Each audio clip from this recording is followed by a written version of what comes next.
Assalamualaikum warahmatullahi wabarakatuh. Selamat datang kembali di Drupadi Horor. Sebelum kamu mendengarkan, jangan lupa subscribe dan nyalakan loncengnya agar kamu dapat notifikasi dari video terbaru selanjutnya. Selamat mendengarkan.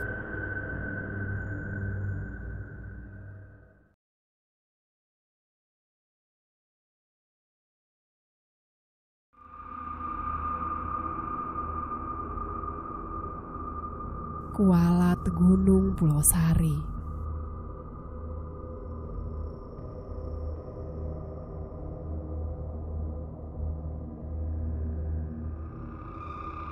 Bagian 1. Kami kualat. Kami kualat. Sudah 3 hari kami semua terpencar dan tersesat di Gunung Pulau Sari.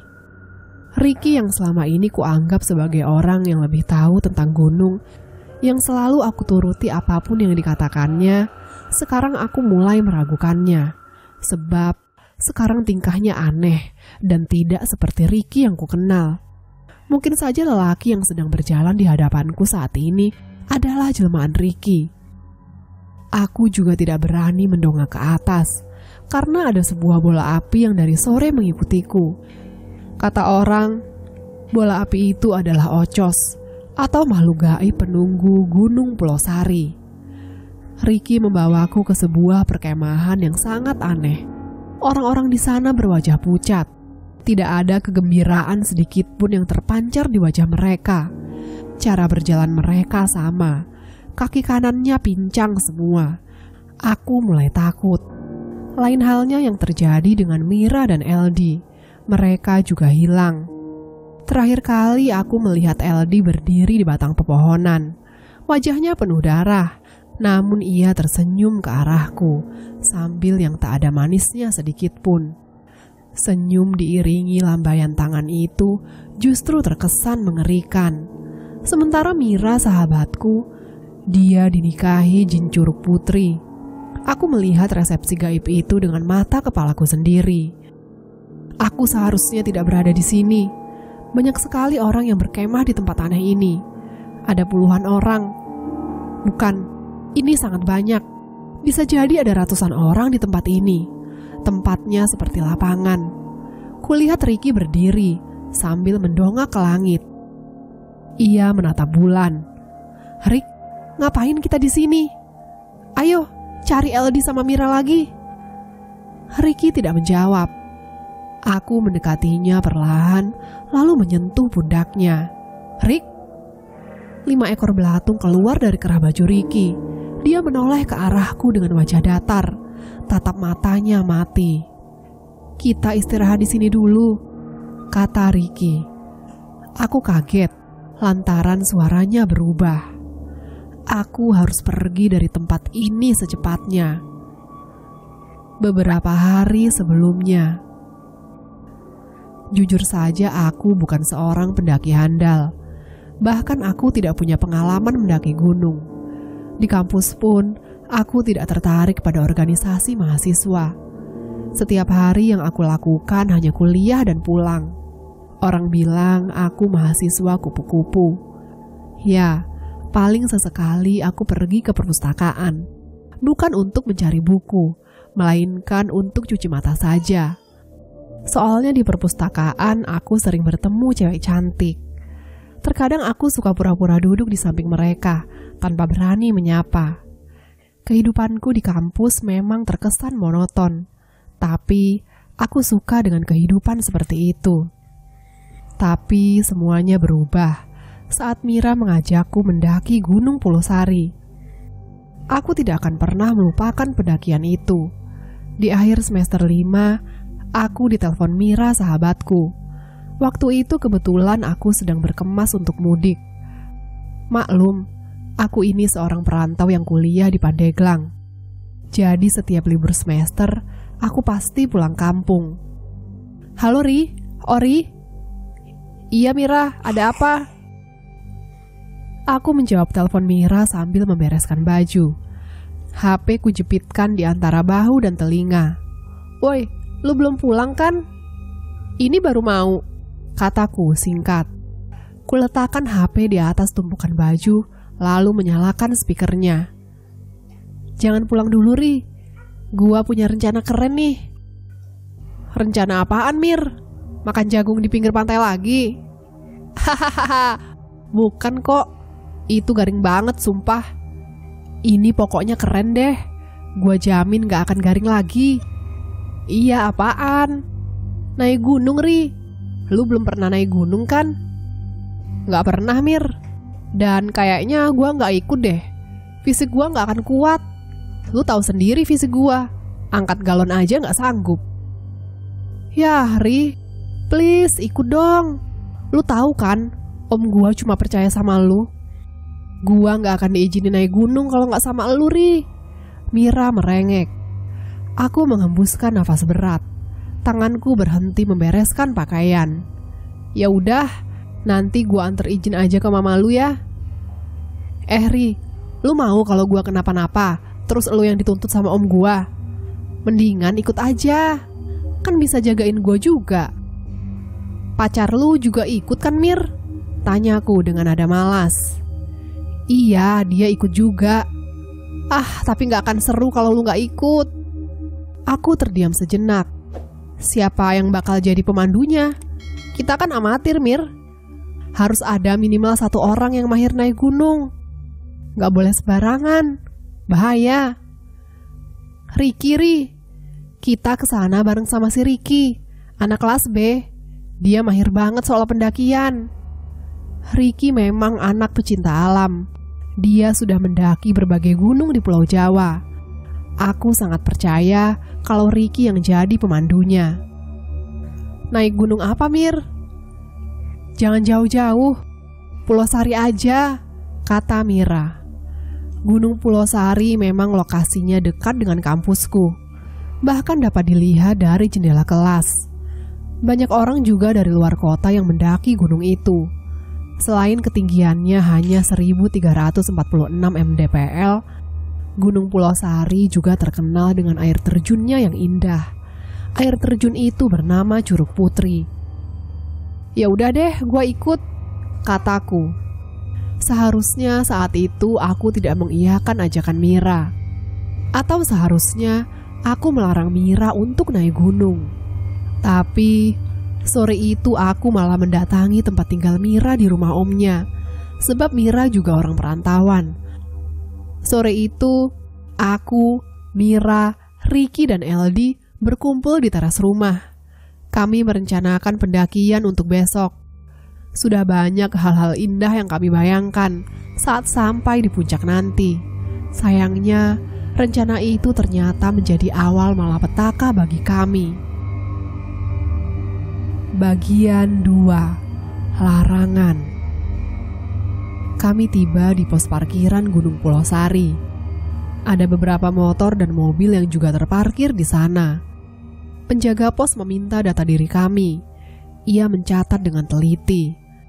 Mereka juga memeriksa tas kami. Mungkin mereka khawatir ada pendaki yang membawa narkoba atau barang-barang lain yang tak diperkenankan. Kalian tahu larangannya? Tidak boleh bawa minuman keras dan narkoba, jawab Ricky. Bukan hanya itu. Si penjaga pos berhenti menulis. Ia melihat ke arah kami dari balik loket kaca. Pastikan yang sedang menstruasi jangan mandi di Curug Putri. Jangan ada yang mesum. Dan jangan bicara sembarangan. Ucapan lelaki penjaga loket sangat tegas. Mir, lu gak lagi datang bulan kan? Tanyaku berbisik. Enggak, Ri, aman. Baik, kami pasti tidak akan melanggarnya, jawab Ricky. Kami membayar biaya parkir sebesar Rp5.000 per motor. Setelah semuanya siap, Ricky meminta kami untuk membuat lingkaran. Sebelum melakukan pendakian, ada baiknya kita sama-sama berdoa. Ricky membetulkan kacamatanya. Berdoa mulai. Kami semua menunduk dan larut dalam doa. Selesai. Kami mulai mendaki melewati perkebunan warga. Ricky sebagai pemimpin berada di barisan paling belakang, untuk memastikan anggotanya baik-baik saja. Masing-masing dari kami membawa tas gunung lengkap dengan semua peralatan yang dibutuhkan. Aku berada di barisan ketiga. Kulihat Mira tampak kelelahan karena medan yang kami tempuh terus menanjak semakin curam. "Lu capek, Mir?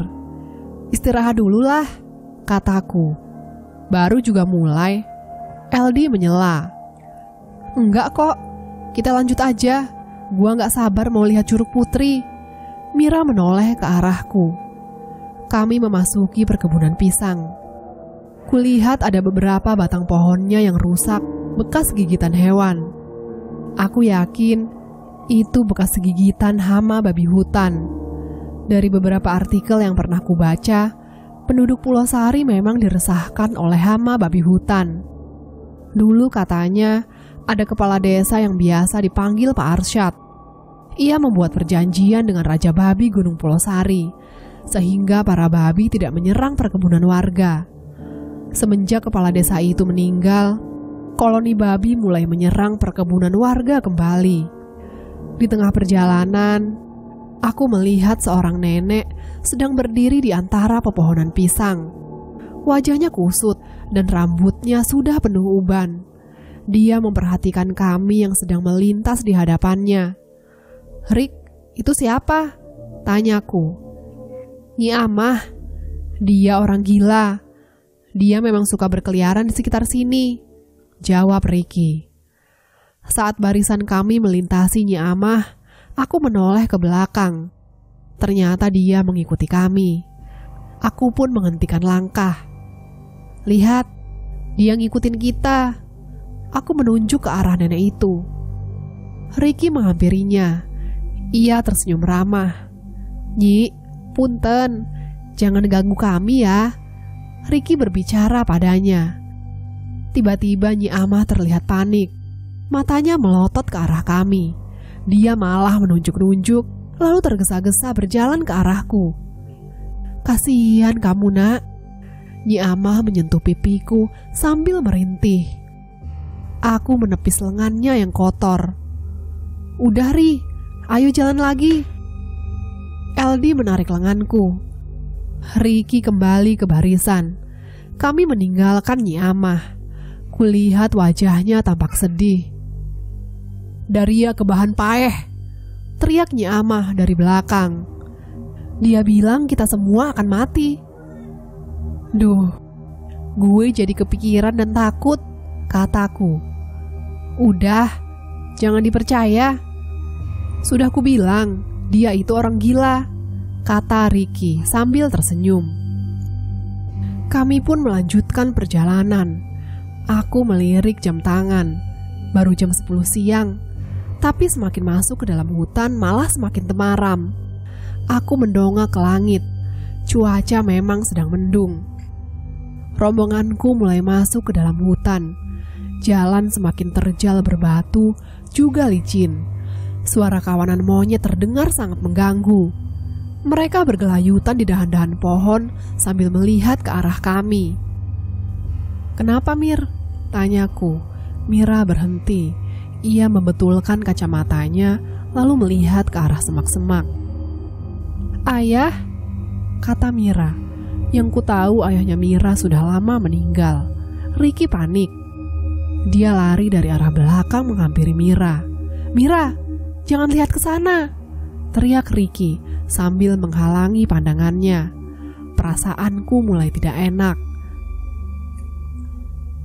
Bagian 3. Curug Putri. "Mira, jangan melamun. Ini di gunung. Bahaya!" Riki menyadarkan Mira.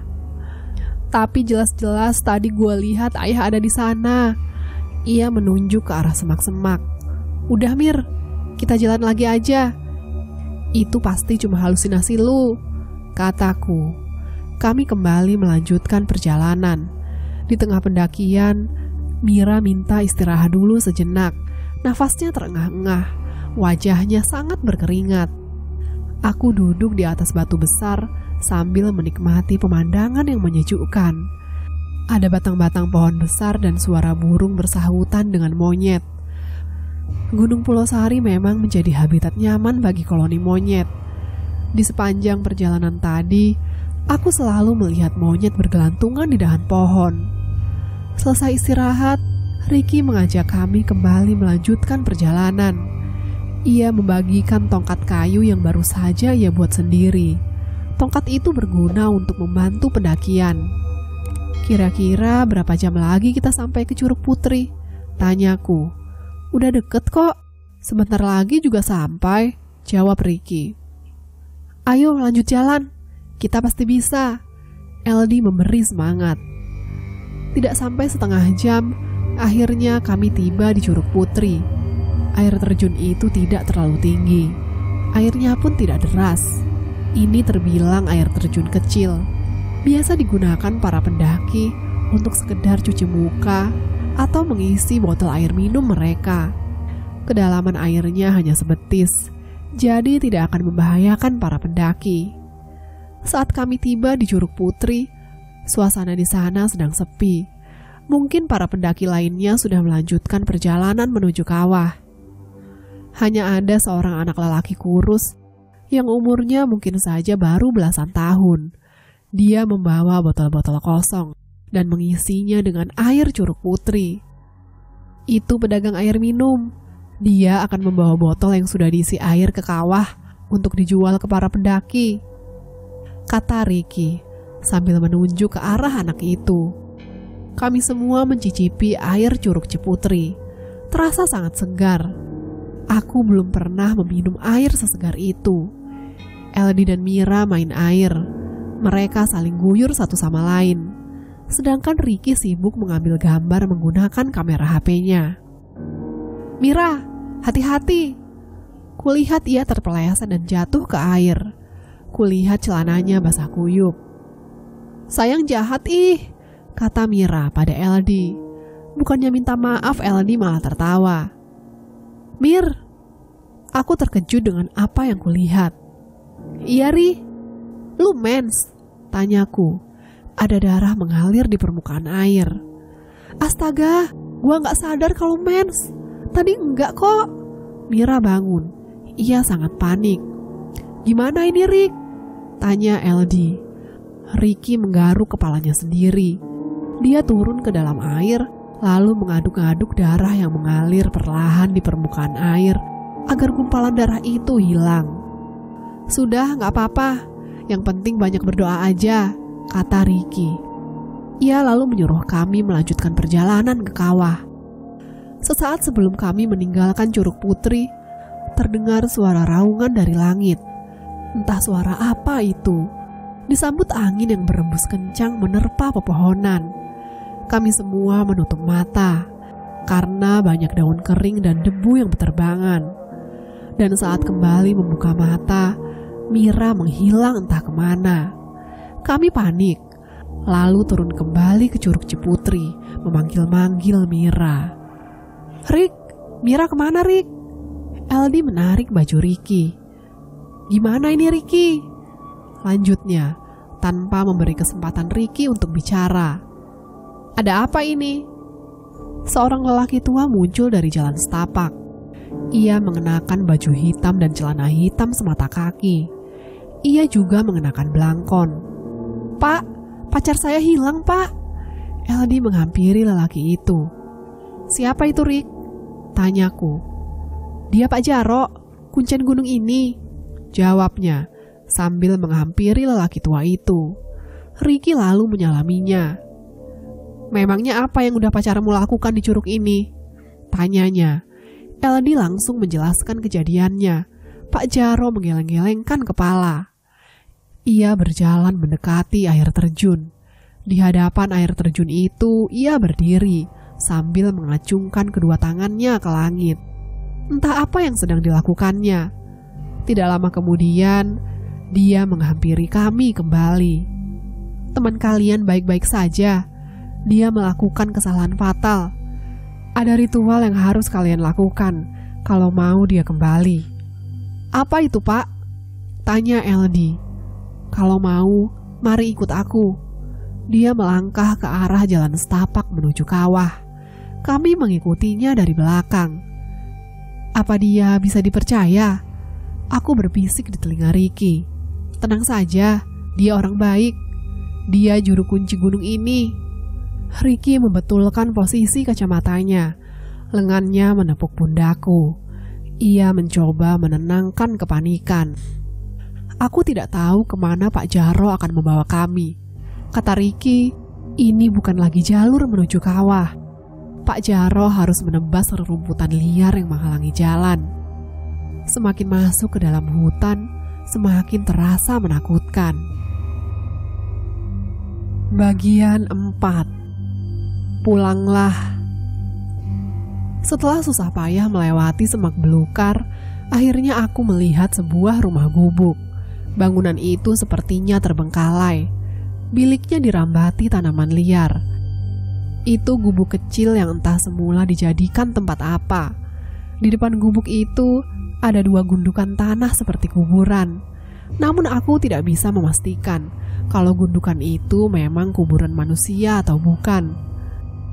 Pintu gubuk sudah tidak ada engselnya. Pak Jaro menggeser pintu itu, lalu mempersilakan kami masuk. Eldi dan Ricky masuk ke dalam gubuk. Sementara aku berdiri di depan pintu dengan perasaan ragu. Bagaimana mungkin aku bisa mempercayai orang yang baru saja aku kenal? Aku sangat curiga kepada lelaki tua itu. "Kamu kenapa?" tanya Pak Jaro. Aku diam. Mataku memperhatikan gubuk yang sudah lapuk itu. "Curiga sama saya?" Pak Jaro menatapku tajam. "Ri, ayo masuk." Eldi melongokkan kepala. Ia berdecak kesal. "Kita mau apa di dalam, Pak?" tanyaku penasaran, sekaligus curiga. "Ada ritual yang harus kalian lakukan sebagai bentuk permohonan maaf." "Jangan khawatir, Ri. Masuk aja." Kali ini Ricky yang membujukku. Ragu-ragu aku melangkahkan kaki masuk ke dalam gubuk itu. Di dalam tidak ada apa-apa. Gubuk hanya beralaskan tanah yang lembab. Pak Jaro meminta kami untuk melingkar. Ia kemudian memejamkan mata, menarik nafas dalam-dalam, lalu bergumam membacakan mantra yang entah apa. Aku tidak bisa mendengarnya dengan jelas. "Teman kalian itu kualat. Kalian juga akan kena imbasnya. Malam ini, kalian harus menginap dulu di sini. Saya akan lakukan ritual di Curug Putri agar kalian semua selamat." "Bagaimana dengan pacar saya, Pak?" tanya Eldi dengan wajah khawatir. "Nanti setelah ritual dia pasti kembali." Malam semakin larut. Pak Jaro dari tadi sore meninggalkan kami di gubuk ini. Kami semua menggelar tikar dan menyalakan lampu canting LED. Eldi dan Ricky tidur dengan pulas. Sementara aku tidak sama sekali mengantuk. Pikiranku merayap kemana-mana. Aku tidak habis pikir, kenapa mereka berdua bisa tidur dengan nyenyak seperti itu. Padahal Mira masih belum jelas keberadaannya. Kalau sampai dia tidak ditemukan, apa yang harus kukatakan pada omnya Mira? Dia pasti marah, atau bahkan membawaku ke pengadilan. Selang beberapa saat, aku mencium minyak wangi yang menguap memenuhi ruangan gubuk. Aku bangun sambil mengendus-enduskan hidung. Dari mana bau minyak ini berasal? Kuikuti sumber bau itu mengarah keluar gubuk. Kugeser pintu bilik. Di luar ada seorang wanita berjaket biru. Ia mengenakan celana levis, sedang duduk di atas gundukan tanah. Ia berpakaian layaknya seorang pendaki. "Kamu siapa?" tanyaku. Ia menoleh kepadaku. Wanita itu lalu bangun dari duduknya. "Pulanglah," katanya. Tatapannya tajam ke wajahku. "Pulang?" Aku mengerutkan dahi. Dari dalam gubuk, tiba-tiba terdengar suara gaduh. Segera aku masuk kembali. Aku sangat terkejut saat menyadari kalau Eldi tidak ada di tempat tidurnya. Kubangunkan Ricky. Masih dalam keadaan kantuk, ia mengenakan kembali kacamatanya. "Kenapa, Ri? Eldi kemana?" Aku panik. "Hah? bukannya tadi di sini? Ricky malah balik tanya. Sayup-sayup aku mendengar suara arak-arakan dari kejauhan. Lu dengar itu? Aku meruncingkan telinga. Ayo Ri. Ricky bangun. Ia menggulung tikarnya dan memasukkan ke dalam tas. Aku juga segera berkemas. Kami segera bergegas keluar. Dari kejauhan terlihat rombongan orang yang membawa obor. Aku dan Ricky langsung mengikuti mereka. Kami menerobos semak belukar. Semakin dekat ke rombongan itu, semakin jelas kulihat ada LD di antara mereka. Ia berbaris sambil memegang obor. Entah akan menuju kemana mereka. LD, teriakku sambil terus mendekatinya. Saat berhasil mendekati rombongan itu, ku coba menarik lengan LD. Tapi dia malah mendorongku dan terus berjalan mengikuti rombongan. Aku terjerembab ke semak-semak. Ricky membantuku untuk bangun. Aku hendak mengejar LD lagi, namun Ricky malah menahan lenganku. Kenapa, Rick? Dia sudah bukan LD. Lu ngomong apa sih? Itu teman kita, Rick. Dia mau dibawa setan. Lebih baik kita pergi saja, Rick. Di sini bahaya. Lu ini gimana sih? Becus gak sih jadi pemandu? Aku kesal. Ku tepis genggaman tangannya. Rombongan semakin menjauh. Tanpa memedulikan Ricky, ku kejar rombongan itu. Mereka berhenti di tepi jurang. Kemudian duduk sila di sana. Hanya LD yang berdiri. Ia melangkah perlahan ke tepian jurang. LD, jangan! Tak sempat aku meraih tubuhnya. LD menjatuhkan dirinya sendiri ke dalam jurang tersebut. Nafasku terengah-engah. Kusorotkan senter ke dalam jurang untuk mencari tubuh LD. Tapi jurang itu terlalu dalam. Aku tidak dapat menemukan LD. Ri, ayo pergi. Ricky memanggilku dari jauh. Rombongan lelaki yang sedang duduk sila di sekeliling menatapku dengan tatapan tajam. Mereka sepertinya marah kepadaku. Segera aku meninggalkan tempat itu. Kami melanjutkan perjalanan. Daerah ini sangat tidak aman bagi kami. Kalau kami menunggu Pak Jaro, aku yakin akan ada suatu hal buruk yang terjadi pada kami. Kita kemana, Rick? Aku sangat takut. Semua kacau malam itu. Ke kawah. Ngapain ke sana? Aku berhenti melangkah. Kita harus cari si Mira.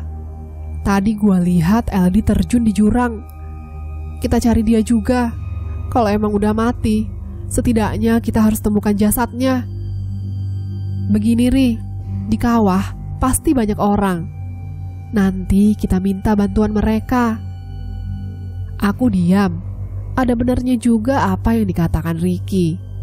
Sudah 2 jam kami berjalan. Entah kenapa aku merasa kalau kami semakin tersesat. Tidak ada jalan setapak yang menjadi jalur pendakian. Sialnya, kami malah balik lagi ke gubuk tadi. Aku duduk lemas di atas tanah. Ricky menggelengkan kepala. Kami benar-benar dipermainkan setan malam itu. Bagian 5. Tersesat di alam jin.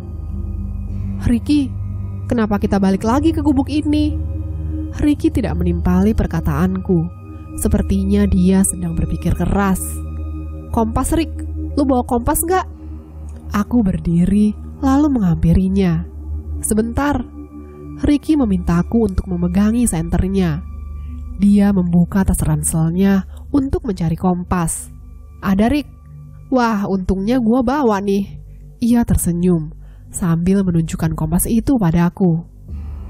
Syukurlah. Aku menepuk pundak Ricky. Kulirik jam tangan. Ternyata sudah jam 2 dini hari. Dari balik semak-semak, ku dengar suara dengkuran babi hutan sedang mencari makan.